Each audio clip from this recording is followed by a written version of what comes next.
प्रसंग चल रहा था कि नाम जप करने वाला उपासक यदि 10 नामापराधों से बच जाए तो उसकी भजन में रुचि हो जाए। 10 नामापराधों का वर्णन हुआ था। फिर प्रश्न हुआ कि यदि नामापराध बन जाए या बन गया है तो क्या उपाय है। तो उत्तर था कि हृदय में जलन हो और वही नाम जप किया जाए तो नामापराध का मार्जन हो। हृदय में पश्चाताप होना चाहिए कि मेरे से गलती हो गई और भगवान नाम जप किया जाए तो नामापराध का शमन हो जाता है।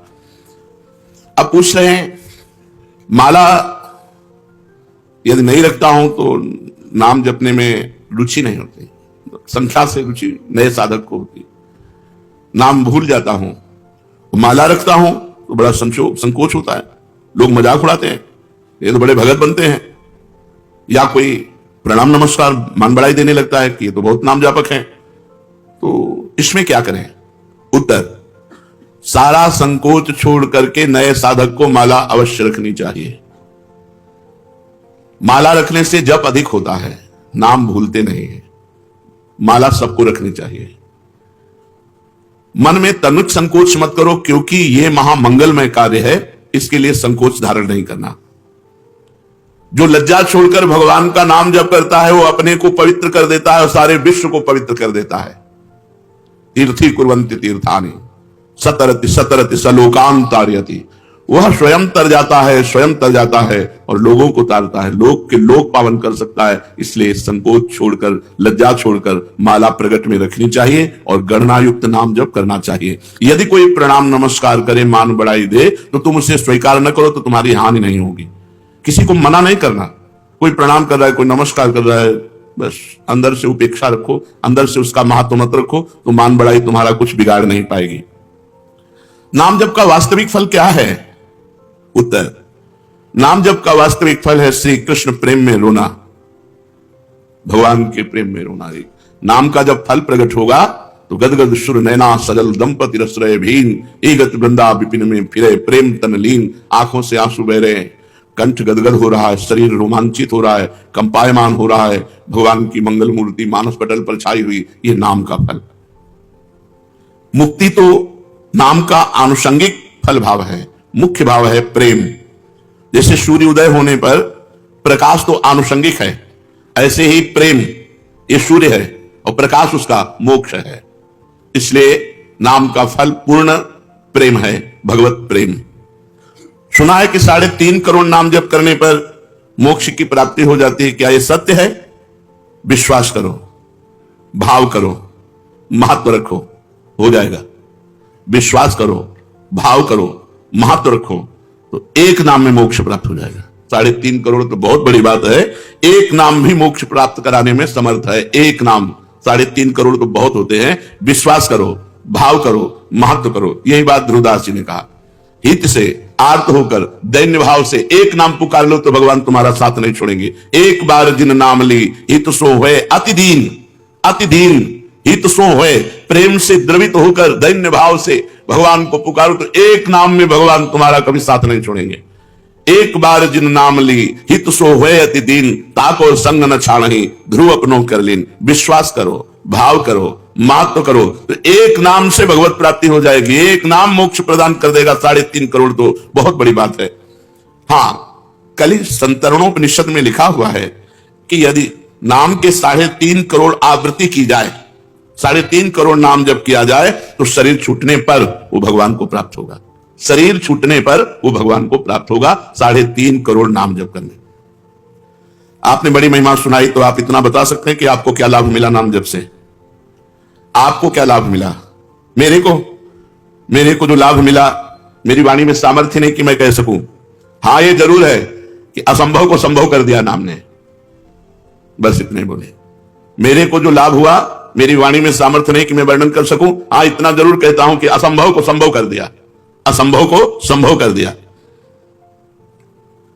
महाराज, नाम जप करने वाला अंत समय में यदि बेहोश हो जाता है तो उसकी क्या गति होगी। बेहोश में तो नाम जप नहीं हो पाएगा। नाम जप जीवन भर प्रयास किया है, एक क्षण भी नाम नहीं छोड़ा है, और अंत समय जब बेहोश होगा तो भगवान उसका नाम स्मरण बन जाएंगे। उस बेहोश की स्थिति में भगवान उसका नाम स्मरण हो जाए। एक भगत को हमने देखा, ललचाते हैं ऐसी मृत्यु हो जाए, अंगुली में काउंटर है, बिल्कुल आखिरी श्वास चल रही, ऐसे कहे राधा राधा राधा, और मात्र 5-6 सेकंड में ये है मृत्यु। मृत्यु का ये है महोत्सव। और मतलब जैसे नृत्य की मुद्रा में राधा राधा राधा राधा, और बस ऐसे चले गए। यदि कोई बेहोश हो जाता है और जीवन भर भजन किया है तो अंत समय भगवान उसका स्मरण बनते हैं और वो भगवान को प्राप्त होता है। आप कृपा करके बताइए कि नाम जप और मंत्र जप में क्या अंतर है? मंत्र जप में विधि की प्रधानता होती है। अपवित्र दशा में आप नहीं जप सकते, अपवित्र स्थान में आप नहीं जप सकते, अपवित्र भाव रखकर नहीं जप सकते। नाम में इसकी कोई अपवित्र पवित्र होगा सर्वावस्थांगतु पिबह यह स्मरेत पुंडरीकाक्षम सवायाभ्यंतरा शुचि। नाम उच्चारण करते ही वो बाहर भीतर दोनों जगह से पवित्र हो जाता है, चाहे पवित्र हो या पवित्र, इसकी कोई विधि नहीं। कई जगह मंत्र को अविधि पूर्वक जप करने से हानि भी हो जाती है, लेकिन नाम जप करने से लाभ ही लाभ होता है। नाम जप करने से कभी भी किसी भी दशा में हानि नहीं हो सकती। क्या मंत्र का अर्थ जाने बिना बिना भाव के अगर जप हो तो फल देता है? हर शब्द ब्रह्म है। वैदिक तांत्रिक आदि जो भी मंत्र हैं सब शब्दात्मक हैं, उनमें अनंत शक्ति भरी हुई है। बिना समझ के बिना भाव के भी जप करने पर मंत्र अपनी सामर्थ्य से उसका कल्याण कर देता है। हमने सुना है महापुरुष जन आज्ञा करते हैं कि प्रतिदिन 3 लाख नाम जप करना चाहिए। क्यों? क्योंकि हमें समय नहीं मिलना चाहिए अन्य कार्य के लिए। यदि हम नाम जप छोड़ देते हैं तो निकम्मी इंद्रिया और मन ये हमें भोगों में फंसा देते हैं। जिसे इसी जन्म में भगवत प्राप्ति करनी है तो प्रमाद के लिए अवसर ही ना रहे। इसलिए जितने भी त्यागी बैरागी वैष्णव भक्तजन हुए उन्होंने नियम बनाया है और नियम पूर्वक जप किया है। 3 लाख नाम जप का रोज का नियम जो लिए हुए है वो निश्चित भगवत प्राप्ति करेगा। कुछ नियम तो होने चाहिए। साधना क्या है? साधना उसे कहते हैं जो प्रपंच से अलग कर दे, प्रपंच से हटाकर श्री भगवान में लगा दे, उसे साधना कहते हैं। भगवान की अखंड नाम स्मृति में डुबो दे, विषयों से उपरति को प्राप्त हो जाए। त्याग वैराग्य उपरति, विषय की उपस्थिति पर भी ये विषय भोग है ऐसी स्मृति ही ना रह जाना उपरति होती है। विषयों के प्रति रस बुद्धि है, विषयों का त्याग कर दिया, इसे त्याग कहते हैं। और विषयों के प्रति रस बुद्धि भी खत्म हो गई, उसे वैराग्य कहते हैं। पर उसको ज्ञान रहता है कि विषय है, लेकिन ये विषय है ऐसा ज्ञान भी ना रहना, उसे उपरति कहते हैं, इसे साधना कहते हैं। इतना भगवान नाम जप करे कि विषय की उपस्थिति में भी विषय भोग की इच्छा ना हो, ये वैराग्य। और ये विषय है ऐसा बोध ही ना हो, उसे उपरति कहते हैं। ये साधना आगे क्यों नहीं बढ़ती? वहीं क्यों लड़खड़ाता रहता है साधक? जब तक शरीर में अहंकार है कि मैं स्त्री हूं, मैं पुरुष हूं, जब तक शरीर संबंधी भोगों में प्रियता है, खान पान अन्य भोग पदार्थों में, जब तक शरीर संबंधियों में ममता है, 3 बातें, शरीर में अहमता, अहंकार, भोगों में प्रियता और संबंधियों में ममता, तब तक साधना आगे नहीं बढ़ सकती। रिश्ते नाते संबंधियों से ममता हटाओ, भोगों से प्रियता हटाओ, शरीर से अहंकार हटाओ। कैसे हटेगा? नाम जप करो, सत्संग सुनो, शास्त्र स्वाध्याय करो, संत भगवंत भक्त गुरुदेव इनकी सेवा करो, इसी से ठीक हो जाएगा। साधन का प्राण क्या है? स्मरण, सावधानी पूर्वक स्मरण, ये साधन का प्राण है। हर समय स्मरण चल रहा मतलब तुम्हारा साधन जीवित है। स्मरण रुक गया मतलब जीवन मरने जा रहा है, तुम्हारा साधन नष्ट होने जा रहा है। साधन का प्राण है स्मरण, मधुर मधुर भगवान का स्मरण। साधना में क्या सरलता हो सकती है? सरल साधन क्या हो सकता है? बस 2 बातें, जगत के किसी भी भोग में सुख बुद्धि ना होना और विश्वास पूर्वक भगवान का नाम जप करना, बस इसी से भगवत प्राप्ति हो जाएगी। 2 बातें, जगत के किसी भोगों में सुख बुद्धि ना होना और विश्वास पूर्वक भगवान का नाम जप करना, इसी से भगवत प्राप्ति हो जाएगी। साधना आगे क्यों नहीं बढ़ती? 3 बातें, अहंकार शरीर पर, भोगों में प्रियता, परिवार में ममता, साधना नहीं बढ़ेगी। सरल साधन, भोगों में सुख नहीं है, पूर्ण विश्वास के साथ निरंतर नाम जप, इसी से भगवत प्राप्ति हो जाएगी। इस साधनहीन क्यों हैं लोग? साधना क्यों नहीं करते? या साधना करते हैं तो उन्हें साधनहीन साधक क्यों कहा जाता है? तो जो भगवान की शरणागति नहीं लिए, जो भगवान के कृपा का आश्रय नहीं लिए वो साधन करते हुए भी साधनहीन है। साधन करते हुए भी वो साधनहीन है। अमुक साधना अमुक साधना अमुक साधना, तो एक अहंकार हो जाता है कि मैं अमुक साधन करता हूं, और बल साधन का होता है, वो साधनहीन साधन है। साधनहीन साधन है। अपबल, तपबल और बाहुबल, चौथो बल है दाम, सूर्य किशोर कृपाते सब बल हारे को हरिनाम। तो यहां पूछा गया कि साधनहीनता साधन संपन्न होने पर भी क्यों है? साधनहीन साधन क्या है? तो बोले भगवान की शरणागति और भगवान की कृपा बल पर विश्वास ना होना। सच्ची कहते हैं हमारी प्रिया जो इतनी कृपालु हैं कि एक वृंदावन वास आप कर रहे हो इस नाते से, एक हरिवंश नाम ले रहे हो इस नाते से, आप किसी उनके जन को संत मान करके शरण ले ली इस नाते से, वो तो जरा से राई के संबोधन को मानत मेरु समान। कल्याण होना नहीं है, हम कल्याण स्वरूप हैं, हम इसको पकड़े हैं, इसी को छोड़ दो, खत्म खेल हो गया। हम नहीं छोड़ पा रहे हैं, अगर जोरदार हमको पकड़ के घसीटे तुम्हें मार चाहिए तो हम चले जाएंगे। तो माया जोरदार है, लेकिन है किसकी हमको ये बताओ? मेरे प्रीतम की ही तो है ना, मेरे प्रभु की ही तो है ना। फिर मेरे ही प्रभु की, अगर किसी पड़ोसी की होती तो डरने की बात थी। मेरे ही प्रभु की माया और मैं अपने प्रभु की शरण में हूं। अब वो जैसे चाहे तैसे हमको चलावें और जैसे चाहे वैसे हमारा निस्तार करें, हम तो उनके गले पड़ गए। शरणागत की एक ही परीक्षा है, हर परिस्थिति में हे प्रियाजू, बस हमारी कोई आनंद की परिस्थिति हो तो जय प्रियाजू, हमारी कोई दुख की परिस्थिति हो तो हे प्रियाजू। प्रियाजू के सिवा हमारा कोई नहीं है, बस यही हमारी सावधानी रहनी चाहिए। हम कुछ करते हैं ये हमारा बल नहीं है, हम जिनके हैं वो हमारा बल है। बस ये बात अंदर से समझते रहना। हम कुछ करते हैं करके प्राप्त करेंगे ऐसी हमारी आशा नहीं है। आज तक किसी ने कुछ प्राप्त किया है तो हो के प्राप्त किया है, और होने की परीक्षा एक यही है कि किसी भी परिस्थिति में अन्य बात न निकल जाए कि कोई हमारा सहारा है।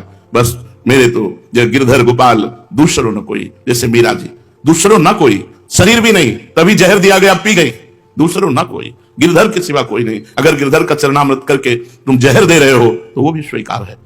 हमारी केवल आश्रय वस्तु है, हम किसी योग्य नहीं है, हमें कोई योग्यता नहीं है, केवल आश्रय है, और ये साधन का प्राण है। साधन हो रहा है और भगवत शरणागति नहीं, भगवत कृपा बल नहीं, तो साधन होते हुए भी वो साधनहीन है जिससे भगवत प्राप्ति होती है। साधन का विघ्न क्या है? साधन का सबसे बड़ा विघ्न है साधन का अभिमान होना। भगवत स्मरण से भगवान की प्राप्ति होती है। भगवत स्मरण उसी का चलता है जो तृणादपि सुनीचेन, अपने को दीन मानता है।